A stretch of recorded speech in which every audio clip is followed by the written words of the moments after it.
Okay, today we're working on the 69 Camaro. So I've got some exhaust unbolted already off the headers, and I'm just gonna undo the hangers and pull these pipes and mufflers out of the way. We'll take all these ugly Walmart clamps off everything when we're done, and we'll line it all up and weld it properly so it's nice and straight, because everything was crooked and wonky and rattling on the bottom. So we'll fix all that. And the reason why I got to get all this out of here is I have to fix the leaf spring shackles. Are garbage. We got new ones. I'm gonna get rid of this this disaster right here. We'll take the block out, maybe half it or something. I'll cut it in half and I'll put a proper angle on it without the wedge, and line up the pinion angle on the differential proper so that the tires don't rub on everything when he's driving down the road, because they rub horribly on everything. So I don't know, it's a lot of rubber stuck up here. So I think we might have to even huck a spacer, just a narrow one in here, just to give it a little bit of room.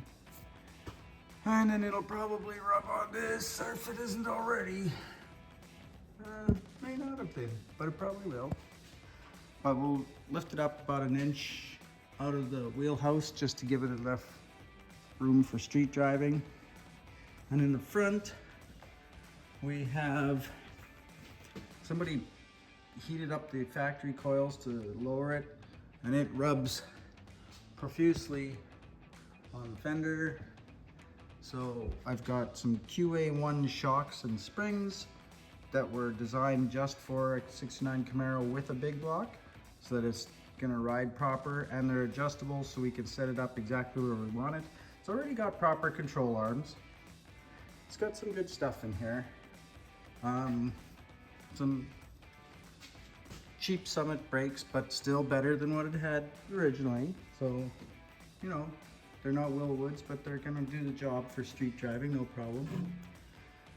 And the power steering's leaking. Not sure why, but we'll figure that out too. Could be just horrible hoses, who knows, we'll figure it out. And the transmission here has a leak at the front and a leak at the back. So we'll pull it out. I've got a reseal kit, we'll reseal it up, and a new bushing for the back. And that should smarten this old car up. All right, we've got the exhaust out. That came out easy, just undid the hangers and maneuvered it over the axle, no problem. Drive shaft out, she's out. As you see, one of the issues with this car particularly is, see how level that the differential is right now? And the suspension's at full droop. So really, that pinion should be pointed down right now, significantly, so that when it's got weight on the springs, it would level out just like that. So right now that pinion would be pointing up about 5 degrees, maybe 10. Probably is now already. And then it'd be exaggerated with the weight on the car.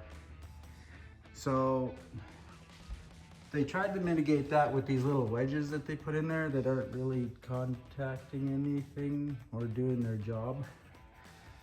So when we pull the diff out to get those blocks out, I'm gonna slice that block probably in half, and when I cut it, I'm gonna cut a wedge into it to make the nose come down.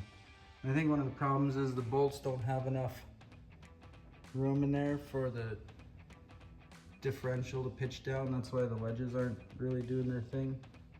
But we'll fix all that.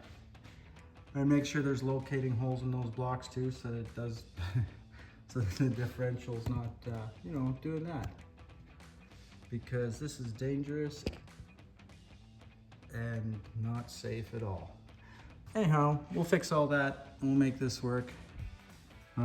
This differential looks like it's original, never been really worked on. I don't think it doesn't have any evidence that it's been cleaned up or sealed or anything proper. The shocks are original, 69. They just cleaned them up. The bushings are all rotten. Same as everything else, but this is probably a low mileage car. So it's not,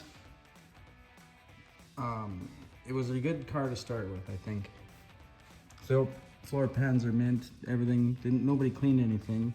So it's all as it was when they restored it. The bushing in the transmission's all wallowed out, so that's why it's leaking profusely.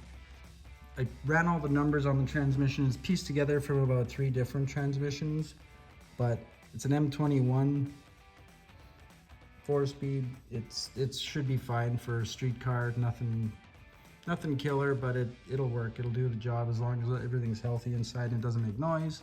That's fine. Stock bell housing. I don't know what clutch is in it, but it seems to work just fine. So we'll get this all taken out. I'll take the cross member out, we'll take the transmission out, and then we'll put it on the bench and see what it's like. Okay, we've got the cross member out, and I've got the trans supported on the bell housing, so that what we're gonna do is, in order to get at the shifter bolts and the transmission mounting bolts here, we're just gonna lower the engine and transmission down, and that'll pitch the tail shaft of the transmission down, and then you can get at everything properly. I'm gonna put a catch can under it because chances are, if there's oil left in here, it's gonna come pouring out the back when we pitch it down a little bit. And then we can unbolt it and pull the tranny out.